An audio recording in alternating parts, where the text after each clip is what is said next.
I would like to issue a warm welcome to the Conservative Member of Parliament for Middlesex, London, and the Shadow Minister for International Development, MP Lianne Rood.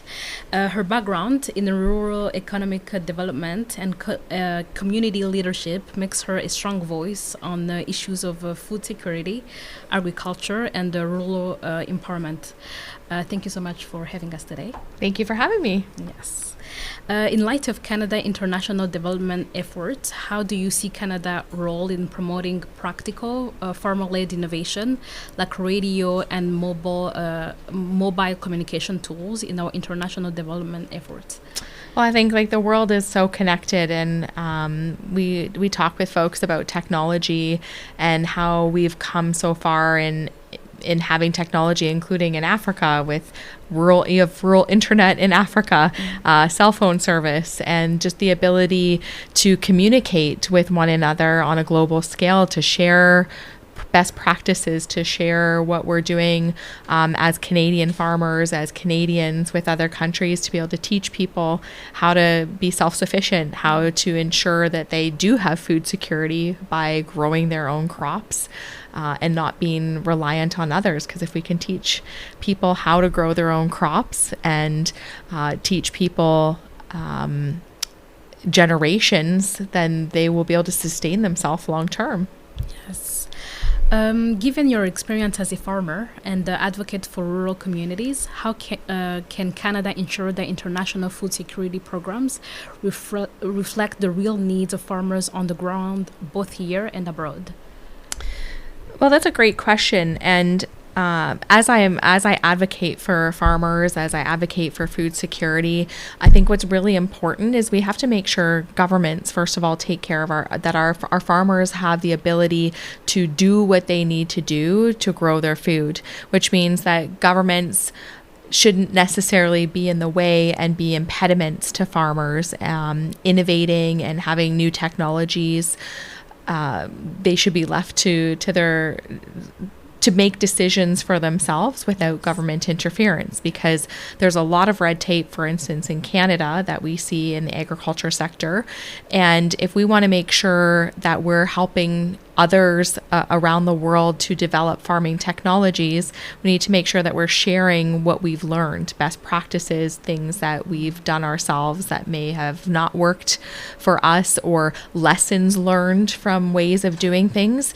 And I think when we talk to any farmer across this country, they're willing to share that information with other people, because farming is not just a job, it's a way of life, and it takes years to gain knowledge in the industry and practical knowledge and experience and applications. And a lot of farming in the farming industry is trial and error over the years of what works good and what doesn't. So being able to pass that knowledge on is something that I think most farmers and anybody in the sector would like to do, to help others around the world be able to be secure with their food and be self-sustaining.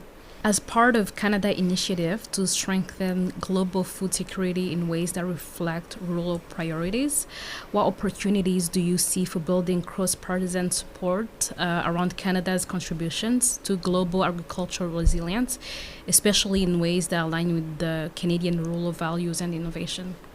Well, I think that it's a nonpartisan issue, quite honestly, when we talk about food security, because every human needs food to be able to survive. And so I think in Canada we do a good job cross partisan lines of ensuring that Canadians talk about food security, that we talk about our agriculture sector. I spent about 6 years on the agriculture committee, and one of the things I was always that I'm passionate about is the fact that in order to ensure long-term stability, even in Canada, in our agriculture industry, we have to look at what the impediments are for future generations of farmers.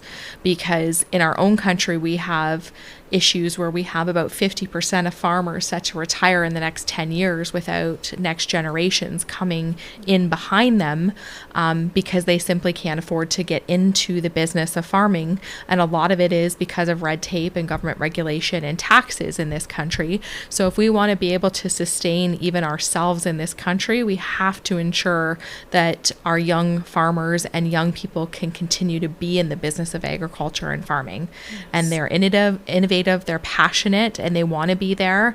So whether it's helping young farmers here, whether it's working across party lines to ensure that we're passing that knowledge to other countries through programs, through organizations such as yours to pass on that knowledge, I think it's really important that we support work to do that through government initiatives or helping the private sector support as well the initiatives of organizations such as yours. Yes.